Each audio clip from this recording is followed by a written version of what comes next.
Pemirsa, satu unit jembatan Rangka Baja mengalami kondisi miring akibat pondasi terkikis air. Jembatan tersebut merupakan akses utama masyarakat di Kecamatan Kemala, Kabupaten Pidi. Saat ini jembatan tersebut sudah dipasang garis polisi agar tidak dilintasi dan memakan korban jiwa.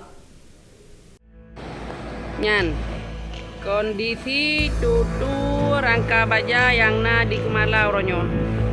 Buklam Kadiba Lei Raya.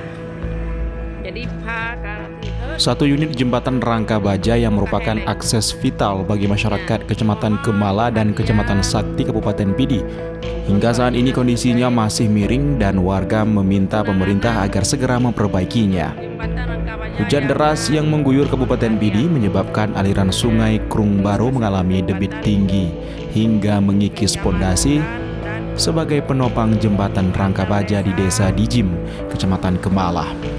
Bahkan dalam video yang diambil warga, posisi jembatan yang panjangnya diperkirakan sekitar 185 meter masih dalam kondisi miring dan nyaris roboh. Jembatan ini dulunya dibangun menggunakan dana APBA sebesar 16 miliar rupiah. Jika segera tidak ditangani oleh pemerintah setempat, maka dikhawatirkan jembatan Rangka Baja yang merupakan akses vital bagi warga itu akan ambruk ke sungai. Pihak kepolisian telah memasang polis lain di atas jembatan tersebut, sehingga warga yang melintas di jembatan harus ekstra berhati-hati.